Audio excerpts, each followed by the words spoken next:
Hello and welcome प्यारे बच्चों। हम लोग फ्लूइड मैकेनिक्स के प्रीवियस ईयर क्वेश्चंस को सॉल्व कर रहे थे। इसी में अब हम देखेंगे नेक्स्ट क्वेश्चन को। ये क्वेश्चन जेईई एडवांस 2007 का है और काफी अच्छा क्वेश्चन है। इसका फिगर हमने यहाँ पर पहले से बना रखा है, तो एक बार क्वेश्चन को हम ध्यान से पढ़ लेते हैं, फिर इस फिगर से भी एक बार क्वेश्चन को अच्छे से समझ लेंगे, तब हम इसको सॉल्व करेंगे। चलिए प्यारे बच्चों, एक बार क्वेश्चन को पढ़ते हैं। तो देखिएगा क्वेश्चन क्या है। Water is filled up to height h in a beaker of radius r as shown in the figure. The density of water is rho, the surface tension of water is T, and the atmospheric pressure is P naught. Consider a vertical section ABCD of the water column through a diameter of the beaker. The force on water on one side of this section by water on the other side of this section has magnitude. तो प्यारे बच्चों, question को हम लोगों ने पढ़ लिया है। जो भी बच्चे अभी क्वेश्चन को अच्छे से ना पढ़ पाए हों, वो वीडियो को रोक करके क्वेश्चन को अच्छे से पढ़ लें। वैसे भी मैं एक बार क्वेश्चन को इस फिगर से भी अच्छे से समझाने वाला हूं। तो चलिए प्यारे बच्चों, क्वेश्चन पेपर को रखते हैं और क्वेश्चन को एक बार और समझ लेते हैं। देखिएगा, यहाँ पर एक सिलेंड्रिकल बीकर लिया गया है।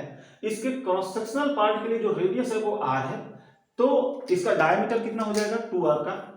यहाँ पे h हाइट तक वाटर भरा गया है। वाटर के लिए डेंसिटी रो बताई गई है, सरफेस टेंशन T बताई गई है, और यहाँ पर एटमॉस्फेरिक प्रेशर P नॉट की भी बात की गई है।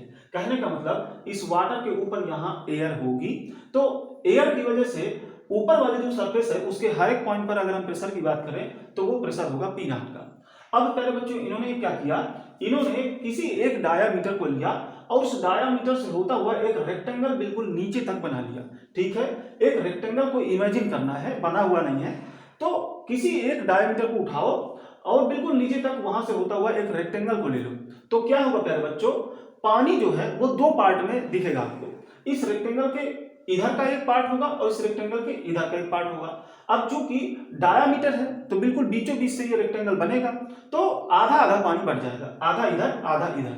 अब इन्होंने ये पूछा हुआ है कि किसी एक तरफ के पानी की वजह से दूसरी तरफ वाले पानी पर कितना फोर्स होगा, या मैं कहूं किसी एक पार्ट की वजह से दूसरे वाले पार्ट पर कितना फोर्स होगा, ये हमको बताना है। तो चलिए प्यारे बच्चों, इसको एक बार और समझ लें। मान लीजिए ये एक रेक्टेंगल है, ठीक है, जो कि डायमीटर से पास हो रहा है। प्यारे बच्चों, क्या होगा, इसके इधर आधा पानी होगा, इसके इधर आधा पानी होगा। तो किसी एक पार्ट की वजह से दूसरे वाले पार्ट पर कितना फोर्स लग रहा होगा, ये हमको बताना है, और सिर्फ मैग्नीट्यूड बताना है। ठीक है, जैसे कि अगर हम देखें तो इस रेक्टेंगल के इधर का जो पार्ट है वो इधर वाले पार्ट को ऐसे दबा रहा होगा, ऐसे दबा रहा होगा, और इधर वाला पार्ट इधर वाले पार्ट को ऐसे दबा रहा होगा। तो डायरेक्शन तो दोनों के लिए अपोजिट है, लेकिन मैग्नीट्यूड दोनों के लिए सेम होगा। तो हमको बताना है मैग्नीट्यूड। तो हम किसी भी पार्ट के वजह से किसी दूसरे पार्ट पर फोर्स देख सकते हैं, क्योंकि हमको मैग्नीट्यूड बताना है। तो मैग्नीट्यूड तो दोनों ही पार्ट के लिए सेम आएगा। तो चलिए प्यारे बच्चों, एक काम कर लेते हैं, हम इधर वाले पार्ट पर फोर्स निकालेंगे इधर वाले पार्ट की वजह से। ठीक है, चलिए, तो इधर वाले पार्ट पर हमें फोर्स निकालना है, तो इधर वाले पार्ट को थोड़ा सा मैं अलग से बना लेता हूं ताकि चीजों को मैं अच्छे से आपको समझा सकूं। तो प्यारे बच्चों देखेंगे, ऐसे मैं थोड़ा बनाने की कोशिश कर रहा हूं। थोड़ा सा आपको इमेजिन भी करना पड़ेगा चीजों को, क्योंकि 3 डायमेंशनल चीज को हम 2D प्लेन पर बनाने की कोशिश कर रहे हैं, इसलिए थोड़ा सा इमेजिनेशन तो आपको करनी पड़ेगी प्यारे बच्चों। ठीक है,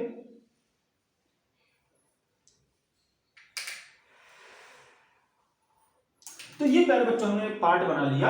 इस रेक्टेंगल के इधर का पार्ट जिस पर हम फोर्स देखना चाहते हैं उसको हमने यहां पर बना लिया।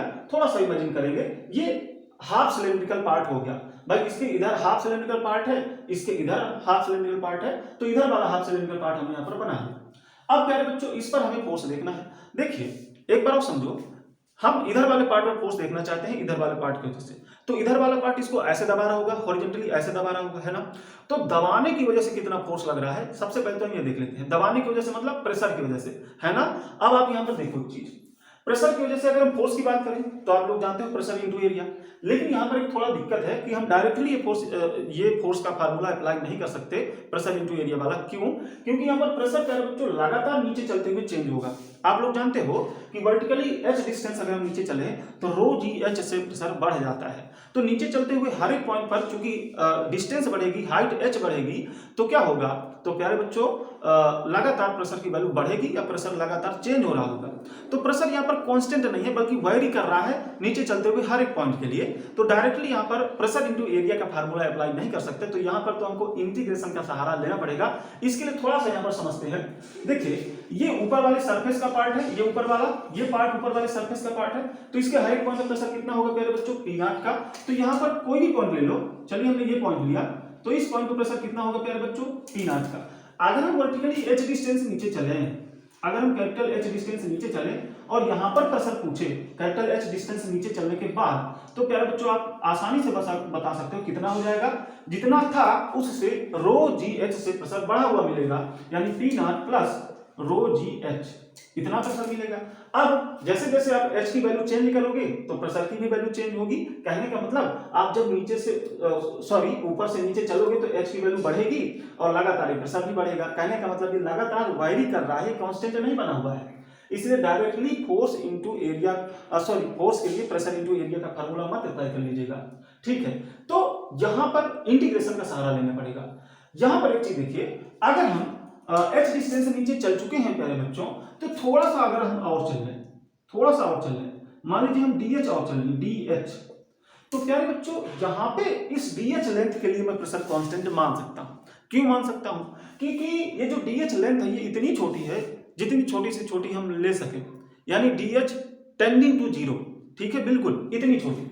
तो प्यारे बच्चों ये DH बहुत ही कम लेंथ है, तो ऐसा हम मान के चले इस छोटे से लेंथ के लिए कि इसमें H में कोई परिवर्तन नहीं आया, DH लेंथ चलने पर H में कोई परिवर्तन नहीं आया, ऐसा हम मानकर चल सकते हैं, क्योंकि DH की जो मैग्नीट्यूड है DH का वो बहुत ही कम है प्यारे बच्चों। अब अगर यहाँ पर H चेंज नहीं हुआ तो प्रेशर इसके लिए हम कांस्टेंट मान सकते हैं, किसके लिए, इस DH लेंथ के लिए। तो इस छोटे से पार्ट पर हम प्रेशर इनटू एरिया का फार्मूला लगा सकते हैं, क्योंकि यहाँ पर प्रेशर क्या है, कांस्टेंट है। तो प्यारे बच्चों देखिए इस छोटे से पार्ट पर अगर हम इस छोटे से पार्ट को बना लें थोड़ा सा स्पष्टता है, तो प्यारे बच्चों ऐसा ये पार्ट बन जाएगा। इसकी चौड़ाई DH है प्यारे बच्चों, ये एक छोटा सा पार्ट है, आपको दिखाई देगा। इस छोटे से पार्ट पर अगर हम फोर्स देखना चाहें तो कितना लिखेंगे प्यारे बच्चों, DF इज इक्वल, इस छोटे से पार्ट पर लिख रहे हैं इसलिए हमने F को DF लिख लिया है। तो ये DF कितना हो जाएगा, प्रेशर इनटू एरिया। तो प्यारे बच्चों प्रेशर तो कितना है यहाँ पर, ये, और यहाँ पर एरिया कितना है।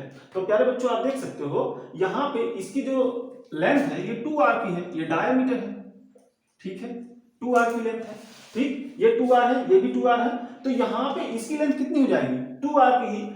इसके पैरेलल हम इसको बनाना चाहिए था ताकि आपको अच्छे से समझ में आए, ठीक है। इस डायमीटर के पैरेलल इस कंपोनेंट को आप बनाओ, ठीक है, इस डायमीटर के पैरेलल आप थोड़ा सा समझे चीजों को, ठीक है। इस डायमीटर के पैरेलल कंपोनेंट है, तो प्यारे बच्चों इसकी जो लेंथ होगी कितनी हो जाएगी, 2r की।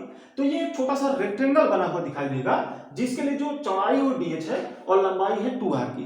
तो प्यारे बच्चों एरिया कितना हो जाएगा इस छोटे से पार्ट का, तो प्यारे बच्चों कितना हो जाएगा, DH इंटू 2r, ठीक है। तो 2r इंटू DH ये इसके लिए एरिया हो जाएगा इस छोटे से पार्ट के लिए, ठीक। तो इस छोटे से पार्ट पर जो प्रेशर की वजह से फोर्स लग रहा है वो इतना है, हमको निकालना है पूरे पार्ट पर। अब हम क्या करें, अब हम इंटीग्रेट करें, लेकिन यहाँ पर डायरेक्शन भी देखनी पड़ेगी। क्या पता अलग अलग कंपोनेंट के लिए डायरेक्शन अलग अलग हो फोर्स की, तो फिर डायरेक्टली हम ऐसे भी नहीं कर सकेंगे कि डायरेक्टली इंटीग्रेट कर दे, ठीक है। तो यहाँ पर एक चीज देखो, यहाँ पे जितने भी ऐसे कंपोनेंट बनेंगे उन सभी को कैसे धक्का मिल रहा है, ऐसे ही मिल रहा है, हॉरिजॉन्टली ही मिल रहा है। तो प्यारे बच्चों यहाँ पे अच्छी बात ये हुई कि हर एक कंपोनेंट पर जो फोर्स है वो प्यारे बच्चों सेम डायरेक्शन में बना हुआ है, इसलिए डायरेक्टली यहाँ पर हम क्या कर सकते हैं, इंटीग्रेट कर सकते हैं चीजों को। तो चलिए इंटीग्रेट कर देते हैं यहाँ पर। अब लिमिट क्या लगाएंगे, तो ऊपर से नीचे की ओर हम चल रहे हैं, कितना चलना है, स्मॉल h डिस्टेंस। तो प्यारे बच्चों 0 से स्मॉल h की लिमिट यहाँ पर लग जाएगी। चलिए अब इंटीग्रेट कर देते हैं और लिमिट 0 से h वाली डाल देंगे, तो प्रेशर की वजह से कितना फोर्स लगेगा इस पार्ट की वजह से इस पार्ट पर, वो अभी निकल जाएगा। तो चलिए निकालते हैं। तो देखेंगे 2r तो कांस्टेंट है, तो 2r P0 और DH का h हो जाएगा, और इस वाले का कितना हो जाएगा, तो रो 2r और g और h ds, तो h²/2 ये यहाँ पर हो जाएगा, ठीक है। इंटीग्रेट आप लोग कर लीजिएगा अलग से, ठीक है। तो ये आपका बच्चों 2 से 2 कैंसिल।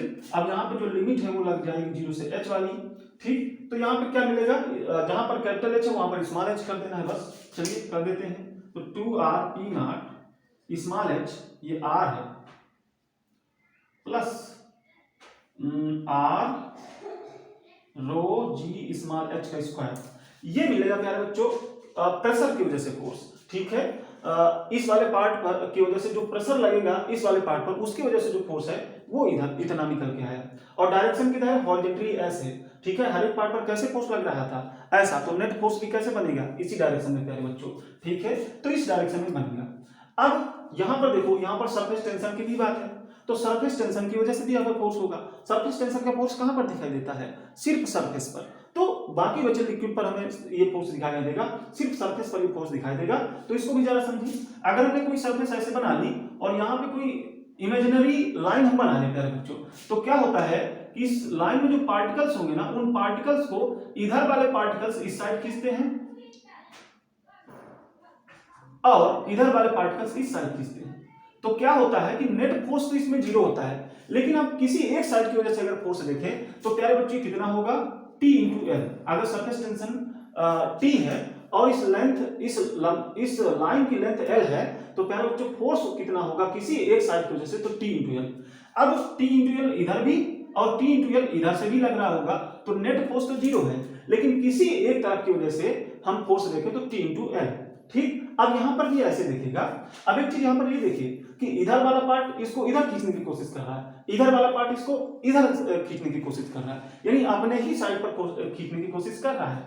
तो यहां पर देखिए, हमको एक साइड की वजह से फोर्स देखना है, यानी कि हम क्या कर रहे हैं, हम इधर वाले पार्ट की वजह से केवल फोर्स देख रहे हैं इस वाले पार्ट पर। ठीक है, तो इधर वाले पार्ट की वजह से हमें फोर्स देखना है, तो इधर वाला पार्ट तो क्या होगा, इसको ऐसे खींचेगा अपनी ओर। इधर वाला पार्ट कैसे खींच रहा होगा, ऐसे खींच रहा होगा प्यारे बच्चों। ठीक है, तो ऐसे, तो कितना ऐसे खींच रहा होगा, डायरेक्शन ऐसी है, और मैग्नीट्यूड कितना, T इंटू एल। एल कितना है, तो प्यारे बच्चों इसकी लेंथ अगर हम देखें तो 2r, क्योंकि ये डायमीटर है, तो T इंटू 2r, या मैं कहूं 2RT, ये फोर्स का मैग्नीट्यूड हो जाएगा, और डायरेक्शन किधर है, ऐसे प्यारे बच्चों।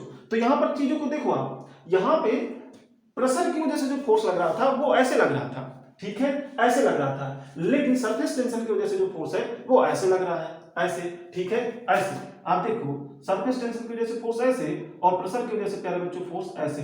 जो नेट फोर्स है प्रेशर की वजह से वो ऐसे लग रहा है, और सरफेस टेंशन की वजह से ऐसे लग रहा है। ठीक है, आप चीजों को इमेजिन करें, ये हॉरिजॉन्टली ऐसे लग रहे हैं, सरफेस टेंशन की वजह से हॉरिजॉन्टली ऐसे, और प्रेशर की वजह से हॉरिजॉन्टली ऐसे, तो एक दूसरे के अपोजिट हैं। तो प्यारे बच्चों चूंकि इनकी डायरेक्शन अपोजिट है, तो ये एक दूसरे से घट जाएंगे। प्रेशर की वजह से जो फोर्स था उसके अपोजिट डायरेक्शन में ये फोर्स था, इसलिए इसको इससे घटाना पड़ेगा। बिल्कुल आप समझ रहे हो। तो जो नेट फोर्स मिलेगा वो प्यारे बच्चों कितना मिलेगा, ये फोर्स मिलेगा इस साइड पर इसकी वजह से, या इस साइड की वजह से इस पर। ठीक, हमको मैग्नीट्यूड बताना है ना, तो डायरेक्शन से कोई मतलब नहीं होगा, तो मैग्नीट्यूड के लिए आप ऐसा लगा लो।